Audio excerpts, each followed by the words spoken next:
அரட்டாவட்டி, நாக்கியவட்டி, வல்லாளவட்டி உட்பட்டு இருக்கக்கூடிய மேலூர் பகுதியில் ஒருபோதும் டங்ஷன் வராது, வரக்கூடாது என்பதனை சட்டமன்றத்தில் அனைத்து கட்சியினுடைய ஆதரவோடு ஒருமனதாக சட்டத்தை நிறைவேற்றி ஒன்றிய அரசுக்கு அனுப்பி வைத்திருக்கிறார்கள்.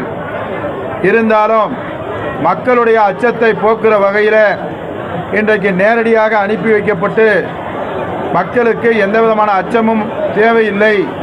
நம்முடைய தமிழ்நாடு முதலமைச்சர் அவர்கள் இந்த திராவிட மாடலுடைய ஆட்சி என்றைக்குமே இந்த மேலூர் பகுதியில் டங்ஷனுக்கு வருவதற்கு அனுமதிக்காது, இங்கிருந்து ஒருபடி மண்ணை கூட அள்ள முடியாது என்று நேற்று சட்டமன்றத்தில் நிதியமைச்சர் அவர்களும் பேசியிருக்கிறார்.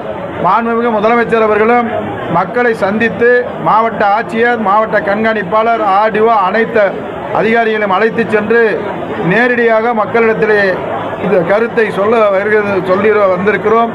அதை முதலமைச்சர் அவர்கள் சொன்ன கருத்தையும் இங்கே பொதுமக்களிடத்திலே சொல்லியிருக்கிறோம். நிச்சயமாக அவர்கள் நினைக்கக்கூடிய அத்தனை நம்முடைய டங்ஷன் வராமல் இருப்பதற்கு எல்லா முடிவையும் முதலமைச்சர் எடுத்திருக்கிறார்.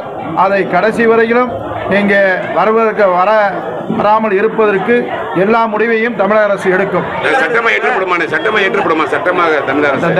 தீர்மானம் கேட்டுக்கிறாங்க. ஆனா திடீர்னு இந்த பிரச்சனைகள் தூண்டுற மாதிரி இருக்கு. வேற யாரோட காரணத்தினால போராட்டங்கள்லாம் ஈடுபடுறாங்களா?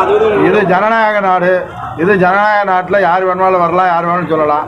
நாங்கள் தமிழக அரசு இந்த பகுதி மக்களை காப்பாற்றுவது முதலமைச்சர் கடமை என்று சொல்லியிருக்கிறார். அதை ஒட்டுமொத்த கட்சியும் ஆதரித்திருக்கிறது. இருந்தாலும் யார் எதை சொன்னாலும் நாங்கள் தமிழ்நாடு சர்க்கார் மக்களுக்கு நிச்சயமாக பாதுகாப்பாக இருக்கும்.